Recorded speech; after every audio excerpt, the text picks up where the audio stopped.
Pues esta tarde vamos a meditar en una parte del misterio de la redención. ¿Y por qué es un misterio? Bueno, antes de contestarle esto, nuestra fe está sustentada en el misterio de la Santísima Trinidad, en el misterio de la encarnación y el misterio de la redención. Son las tres intervenciones más importantes de Dios en la historia de la humanidad. Y en esta cuaresma, pues meditamos precisamente en el misterio de la redención. ¿Por qué es misterio? Porque nuestra mente no es capaz de poder comprender, de abarcar lo que significa. ¿Cómo es posible que un Dios tan poderoso, en lugar de destruir a una humanidad que ha caído en el pecado, que le ha dado la vuelta a Dios, manda a su Hijo único para que podamos pues reconciliarnos con Él y pues tener acceso a la salvación y a la vida eterna? Eso es parte de lo que abarca el misterio de la redención. Bien, y como lo comentamos en días pasados, ¿qué es el pecado? No, el pecado no es solo darle la espalda a Dios o sentirnos un momento como superiores a Dios. No solo es buscar nuestros propios fines al margen de Dios. Pecado también significa desorden, ¿sí? Desorden.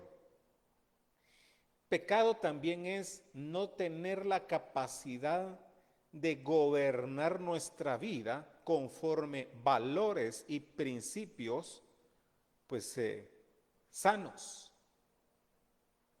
que no solo agraden a Dios, sino que también, pues, el lugar donde nosotros, pues, nos convivimos. Y entonces me gustaría que quedáramos en que el pecado es desorden, que el pecado es ingobernabilidad, que el pecado es buscar nuestros propios fines al margen de Dios. Y entonces hoy vamos a ir conociendo un poquito más de qué fue lo que sucedió el primer Viernes Santo de la historia. Miren, la gran mayoría contestaría, ¿qué hizo Jesús en la cruz? Todos contestarían, Cristo murió por nuestros pecados.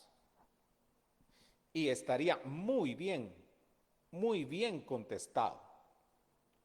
Sin embargo, muchos nos hemos quedado solo con ese acontecimiento histórico. Ustedes saben que si a mí algo me gusta compartir o exhortar es de que no nos quedemos con un acontecimiento histórico, sino que en realidad conozcamos la trascendencia de esos hechos para las futuras generaciones, para la nuestra y por las que están por venir. Entonces, ¿qué fue lo que realmente conquistó Jesús para nosotros en la cruz? Y que nosotros al recibirle a Él como nuestro único y suficiente Salvador, entonces ahí es donde el efecto de ese sacrificio en la cruz de hace casi 2000 años tiene un efecto positivo para nosotros. Entonces, si el pecado es buscar nuestros fines al margen de Dios, si es desorden, si es ingobernabilidad, obviamente no va a traer ningún efecto positivo. Eso trae maldición a nuestra vida. ¿Y por qué maldición? Porque automáticamente al escoger este camino, pues no tenemos acceso a la gracia de Dios. no tenemos acceso a la bendición de Dios. Entonces, como dice una fórmula de consagración, cuando ya no era posible volver a ti, tú nos amaste hasta el extremo. O sea, como ya era imposible volver a Dios por todas nuestras transgresiones. Y el problema es de que me voy a poner en primera persona. O sea, yo vivo en desorden, en ingobernabilidad, buscando mis propios fines al margen de Dios. Muy bien. Pero voy criando a mis hijos bajo esos patrones de crianza, digámoslo así. Entonces, toda esa maldición de pecado, de ingobernabilidad, pues la estamos heredando. Pero, ¿qué sucede? Cuando yo, en lugar de buscar mis propios fines al margen de Dios, sino que busco mis fines, pues con la dirección de Dios, entonces eso significa de que ya mi vista se está encaminando a Él. A eso se le llama conversión. Pero dejemos que la palabra de Dios sea la que nos venga a guiar en esta hora. Al principio ustedes van a poder notar que ya están las citas bíblicas para que quien desee apuntarlas, pues, y meditarlas más tarde, pues perfecto, ¿verdad? O las pueda confrontar. La primera cita bíblica la encontramos en la carta del apóstol San Pablo a los Gálatas, en el capítulo 3, versículo 13. Perdón, Gálatas capítulo 3, versículo 13. Dice la palabra de Dios: pero Cristo nos ha rescatado de la maldición de la ley al hacerse maldición por nosotros. Como dice la Escritura, maldito todo el que está colgado de un madero.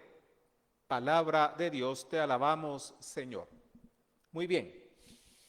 En el tiempo del Imperio Romano solo se podía morir de 3 maneras, o 4, si no estoy mal. La primera era ahorcado, la segunda decapitado, la tercera lapidado, y los peores reos, lo peorcito de la sociedad era el que moría crucificado. Según el poder político de aquel entonces, Jesús es acusado del delito de sedición, o sea, poner al pueblo en contra del gobierno, oponerse a la autoridad del César, o sea, eso es por parte del orden político. En el orden religioso, por el hecho de autonombrarse como hijo de Dios, como el rey de los judíos. Entonces, tanto el poder del Estado como el poder religioso de aquellos entonces pues se unen y es como pues arrestan a Jesús. Datos que son importantes que usted conozca para que realmente pues todo este tiempo de Cuaresma pues ustedes vayan conociendo y como que le vayan dando un poco más de sentido. Muy bien. Entonces, dice que Cristo nos ha rescatado de la maldición de la ley. ¿Y cuál es la ley? Cometiste un delito, lo tienes que pagar. ¿Sí? Y no solo eso, sino las consecuencias. Desorden, ingobernabilidad, no van a traer ningún buen resultado. Estaba viendo hace unos días en redes una imagen que me llamó la atención y que tiene mucha relación. Dicen que el pecado lo asemejan a la tarjeta de crédito. Y dice, gasta hoy y pasa la tarjeta. Y págalo mañana. Tarde o temprano,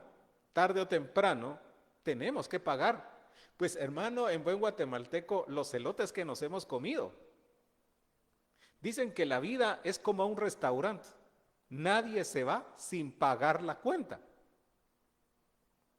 Entonces Cristo, dice la palabra, se hizo maldición, se hizo maldito por nosotros. Y dice, porque está escrito, maldito todo el que está colgado de un madero. ¿Por qué elevaban a lo peor de la sociedad? Lo ponían en la cruz. ¿Sabe por qué? Porque los pies de ese tipo de reos maldecían la tierra según las creencias de aquel entonces. Si un día el Señor le dice a Josué, bendita será la tierra que tú pises. Muy bien. Pues Jesús no. Jesús fue elevado y no podía tocar la tierra porque una persona de ese tipo traía maldición a la tierra. Sin embargo, Jesús adopta para sí la maldición del pecado de toda la humanidad. Él se hizo maldito por ti y por mí. Versículo 14 dice, de este modo la bendición de Abraham alcanzó a las naciones paganas en Cristo Jesús. Por la fe recibimos la promesa que es el Espíritu. Palabra de Dios, te alabamos, Señor. Cristo se hace maldito para que tú y yo seamos benditos, para que tú y yo alcancemos la bendición. O sea, ya no hay maldición por el pecado que hayamos cometido. Por eso es de que animamos y exhortamos. Si van a haber penitenciales, ve y confiésate. ¿Sí? Ve y confiésate. Porque hay una consecuencia, una consecuencia temporal y una consecuencia pues allá en la presencia de Dios, ¿verdad? Entonces, no olvidemos, número 1, Cristo se hace objeto de maldición. Cristo se hace maldito para que nosotros seamos benditos. ¿Ok? Muy bien, vayamos entonces a la segunda cita. Colosenses capítulo 2, versículos del 13 al 15. Yo había puesto allá solo número de 2:14, sin embargo, pues vamos a ampliar un poquito acá porque vale la pena. Así que perdóneme, solo haga la corrección ahí en su cuadernito, ¿verdad? Muy bien. Dice la palabra de Dios.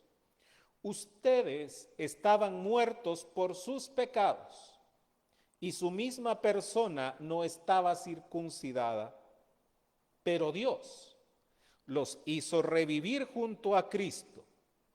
Nos perdonó todas nuestras culpas. A ver, ¿cuántas? Todas. Mucho ojo con este versículo. Dice, anuló el comprobante de nuestra deuda. Esos preceptos que nos acusaban, los clavó en la cruz y los suprimió.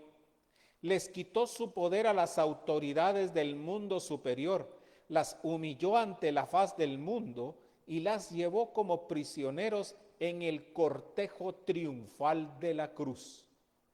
Palabra de Dios, te alabamos, Señor.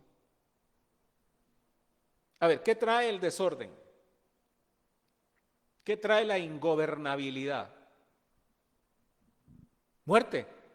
La paga del pecado es muerte. Y como no sé si hoy nos escucha alguien por primera vez, pero los que estamos, o por lo menos yo, o sea, yo, todo lo que hice, o sea, no estoy diciendo que no peque ahorita, pues, sigo en mi proceso, pero lo que yo hice antes, o sea, no me trajo vida, no me trajo la felicidad que yo estaba buscando. Por eso dice el poeta, ya les conté que no lo sé textual, pero dice, no solo son muertos los que habitan la tumba fría, hay quienes tienen el alma muerta y aún viven todavía. Entonces, dice el apóstol Pablo, ustedes estaban muertos por sus pecados y su misma persona no estaba circuncidada, pero Dios los hizo revivir junto a Cristo. Dice, nos perdonó todas nuestras culpas. Cristo clavado en la cruz, la primera frase que pronuncia es, o la primera oración, y es una oración de intercesión. Padre, perdónalos porque no saben lo que hacen. Padre, perdónalos porque no saben lo que hacen. Si hay una cita que a mí me ha conmovido siempre, siempre, y cada vez que la leo no dejo de sentir así hasta un nudo en la garganta y se me aprieta el pecho, hermanos, cuando dice 2:14, anuló el comprobante de nuestra deuda. Estos preceptos que nos acusaban, dice, los clavó en la cruz y los suprimió. A ver, algo tan, digamos, muy terrenal, si usted quiere.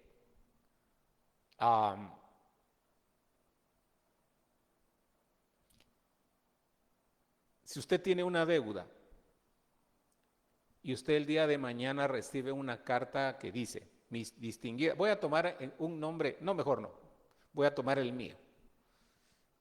Mi distinguido señor Jorge David Ponciano Lara, para nosotros es grato comunicarle que la deuda que ha contraído con nosotros ha sido totalmente cancelada.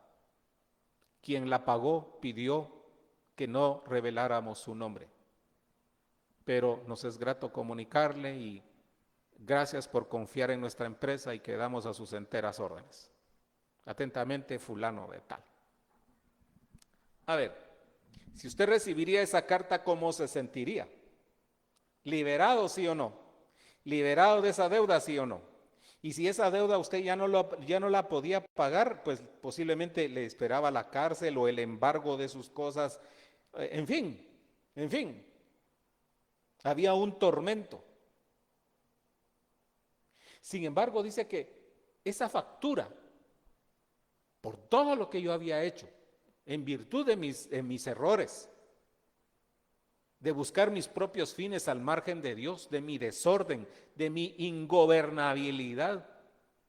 Cuando yo tuve ese encuentro con el Señor y yo lo acepté a Él como mi único y suficiente Salvador, viene el Señor y anula ese comprobante que a mí me acusaba y que definitivamente yo tenía que pagar esa deuda. Y esa deuda, o sea, si en esta tierra pues es la empresa con la cual yo había adquirido una deuda, pues en las cosas espirituales esta carta la hubieran redactado en el mismitito infierno. ¿Qué te parece esta noticia, mi querido hermano y hermana? Yo no soy juez, por favor, no soy juez. Pero si tal vez caíste en algo vergonzoso o en algo que a Dios no le agrada, el saber que tú puedes alcanzar misericordia y que tu deuda puede ser totalmente cancelada por los méritos de Cristo en la cruz. Por eso el tema de esta noche se llama En la cruz fui redimido. Dice el versículo 15, ese sacrificio de Jesús en la cruz. Dice, les quitó su poder a las autoridades del mundo superior, las humilló ante la faz del mundo y las llevó como prisioneros en el cortejo triunfal de la cruz. Por eso cuando medites en la estación del Santo Vía Crucis, Jesús va con su cruz a cuestas. ¿Pero con qué propósito? Dice, para humillar a las fuerzas superiores que tenían gobierno sobre ti y sobre mí. Porque cuando yo le abro las puertas al pecado, le doy autoridad al maligno para que él venga a hacerme trizas, a manejar mi vida y a destruirme. Pero Jesús en la cruz agarra mi factura y ¿sabes qué hace? Le dice al padre, padre, voy a pagar la deuda de Jorge, porque le amo, la voy a pagar yo. Quítale, bórrale sus culpas, porque con mi sangre yo voy a borrar sus culpas. Y lo mismo puede suceder contigo. Como digo, no sé a quién le está hablando el Señor directamente hoy. No soy juez, pero dejémonos lavar por la sangre de Cristo, porque su sangre tiene poder, poder para limpiar, para sanar, para restaurar. Es por eso que, perdón por mi comentario, aunque no es esa la intención, qué bueno que no saldrán procesiones. ¿Por qué? Porque le habíamos dado un sentido diferente al sentido que le habían dado las hermandades, de llevar un mensaje catequético que ayudara a nuestra conversión. Lamentablemente, muchos de nosotros le dimos un sentido diferente. No estoy diciendo todos, posiblemente le habíamos dado un sentido de distractor o posiblemente un espectáculo. ¿Por qué, gracias a Dios, no salieron procesiones? Porque nos permite conocer con más profundidad lo que sucedió el primer Viernes Santo de la historia. Eso sí, cuando vengan las hermandades y nos convoquen para todos los actos litúrgicos que van a celebrar, podamos ir de una manera más fervorosa, ¿sí? Conscientes, y podamos valorar de mejor manera lo que Cristo hizo por nosotros y poder participar de una manera más devota de todos esos actos litúrgicos. Por tercera vez lo digo, yo soy cucurucho de corazón y estaré pendiente de los actos pues que llevaría a cabo la Hermandad de Jesús de Candelaria. En fin, no olvides, Cristo pagó tu deuda y la mía en la cruz. Por eso su penúltima frase fue: todo está consumado, todo se ha cumplido, la deuda está pagada. Dime si eso no trae esperanza y consuelo a tu ser.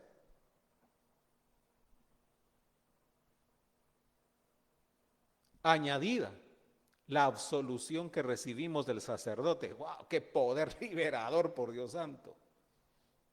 El saber que aunque yo, Jorge Ponciano, haya caído en lo más bajo, en lo más vergonzoso, pero que en el momento en que clamé la misericordia, yo fui alcanzado por ella, y que gracias a ese pago de la factura, de mi factura, por nuestro Señor Jesucristo, hoy tengo vida nueva. Entonces, por eso es de que hoy en esta tarde noche, bueno, ya es noche, pues les animo, mis hermanos, acojámonos a la misericordia. Y es que ¿saben qué pasa? Se lo digo de una vez antes de irme a la tercera y última cita bíblica. Miren, fíjense ustedes que el diablo, que el Señor lo reprenda, para pecar nos quita la vergüenza. Y ya que hemos pecado, nos la devuelve. Entonces caemos en esa situación. No, hombre, ¿cómo voy a ir yo a la iglesia? No, si soy un pecadorazo de primera, yo no merezco la misericordia de Dios. Sí, eso es lo que pasa. Mientras que el Señor te está esperando para perdonarte. El Papa Francisco dice que el confesionario es el lugar de la misericordia. Jesús quiere perdonarte, quiere perdonarme, quiere darnos nueva vida, quiere lavar nuestro ser con su sangre, lavar nuestras culpas, nuestras miserias, todo aquello. Quiere que nosotros pasemos de la muerte a la vida. Ya primeramente Dios, no sé si en los próximos 2 miércoles que nos quedan, pues vamos a hablar de la Pascua, pero pasar de la muerte a la vida. O sea, vivir así todo amargado, todo hecho lata y sin una vida sin sentido y pasar a la vida y a pesar de los cachimbazos de la vida, hermano, poder disfrutar y poder pues estar bien con la paz que sobrepasa todo entendimiento. Pero pasar de las tinieblas, de la ingobernabilidad, de las tinieblas del desorden, a la luz de Cristo, yo creo que vale la pena hacerlo. ¿Ok? Veamos la última cita entonces. Primera carta de Pedro, en el capítulo 1, versículo 18. Dice la palabra de Dios: no olviden que han sido rescatados de su vida estéril, que aprendieron de sus padres, pero no con un rescate material de oro y plata, sino con la sangre preciosa de Cristo, el Cordero sin mancha ni defecto. Palabra de Dios, te alabamos, Señor. A ver, recuerden, dice, ustedes han sido rescatados de su vida estéril, dice esta traducción. Estéril. ¿Y qué es estéril? Infructuosa, no sirve para nada. ¿Qué es estéril? No pasa nada. Me da lo mismo que sea miércoles, que sea domingo. ¿Qué hora es? No me importa. No me importa si me bañé o no me bañé. O sea, caemos en el ¿para qué? Un chascarrío para que se ría un poquito. ¿Para qué voy a hacer la cama si a la noche la voy a deshacer? ¿O para qué me voy a lavar los dientes si dentro de un rato voy a comer otra vez? O sea, esa es una vida estéril. Cuando caemos, ¿para qué? Arreglate, bañate, ¿para qué? Si no tengo sentido. Entonces el sacrificio de la cruz de Jesús dice que, y su derramamiento de sangre fue el precio por el rescate de nuestra vida. Dice que el rescate de nuestra vida no se pagó con oro ni con plata, sino con la sangre preciosa de Cristo.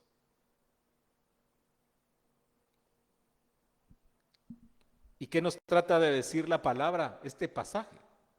Tú y yo valemos para Dios. Y qué triste sería que todavía alguien que se dice ser cristiano se ande revolcando y mendigando amor en donde no se lo dan. Qué triste. Cuando alguien, sin pedirnos permiso, sino que simplemente porque nos ama, fue a la cruz y nos mostró ahí que verdaderamente nosotros valemos. Qué triste sería que alguien todavía, como le digo, que se dice ser cristiano, se ande revolcando en el pecado, se ande revolcando y buscando sus propios fines, haciendo cosas incorrectas, por no usar términos un poquito más guatemaltecos.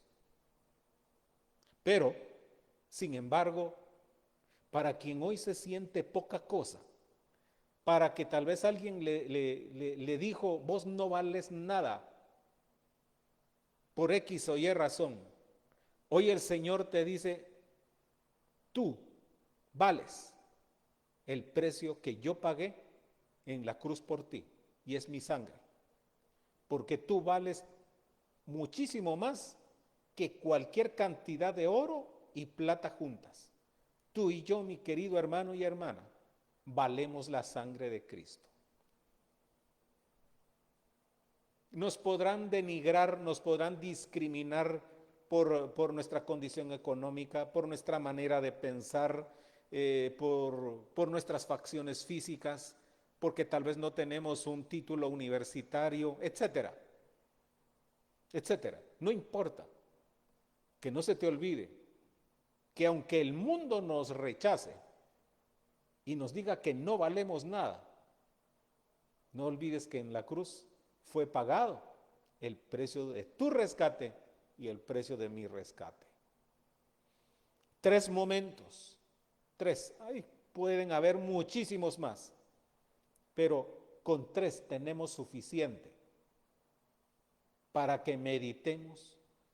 Y yo pido a Dios que realmente esto pues venga a cambiar el rumbo de la vida de muchos de ustedes que tal vez todavía no han logrado dimensionar la grandeza de la muerte de Jesús en la cruz.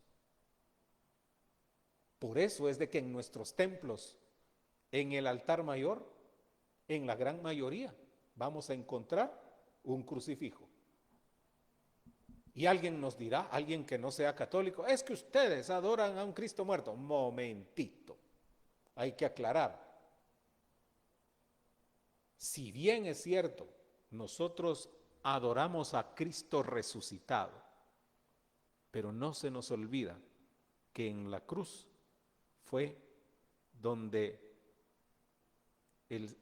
nuestro Señor Jesús derrotó al enemigo, se hizo objeto de maldición, pagó el comprobante de nuestra deuda, derrotó a las fuerzas superiores que tenían gobierno sobre nosotros y nos rescató de esa vida estéril para que hoy nuestra vida tenga un verdadero sentido. A ver, ¿qué le parece, mi hermano, mi hermana? ¿Qué le parece? ¿Por qué yo vivo agradecido? Una vez escuché una prédica que decía que con Dios no se está en deuda. Pues tendríamos que platicar, eso sí, si vamos a platicar, hermano, nos sentamos con una taza de café y una champurrada. Pero, ¿cómo no yo no voy a vivir agradecido? Si cuando Dios me dio imagínese esta oportunidad de tocar la Biblia, de anunciar la palabra, de ser misionero. Imagínese usted, eso podría decirse que es un puesto para alguien en una condición mejor que la mía. Sin embargo, no, si yo volviera a nacer, yo no podría pagarle al Señor el gran bien que me ha hecho. Hermanos, Cuaresma, tiempo de misericordia, tiempo para acercarnos a la misericordia de Dios. Porque aunque tu pecado, dice el profeta Isaías, sea tan rojo como la grana, yo lo pondré más blanco que la nieve. Tiempo de misericordia, pero también Cuaresma es tiempo de esperanza para el pecador. Tiempo de esperanza. No te preocupes. Lo único que Jesús necesita es de que verdaderamente te arrepientas, que verdaderamente estés en la mejor disposición de darle a tu vida los 180 grados que necesitas para que tu mirada esté puesta en Dios. Amén. Bien. Vamos a orar, pero antes quiero dejarte un momentito para que cierres tus ojos, inclines tu rostro y puedas interiorizar en la palabra que hoy ha sido anunciada.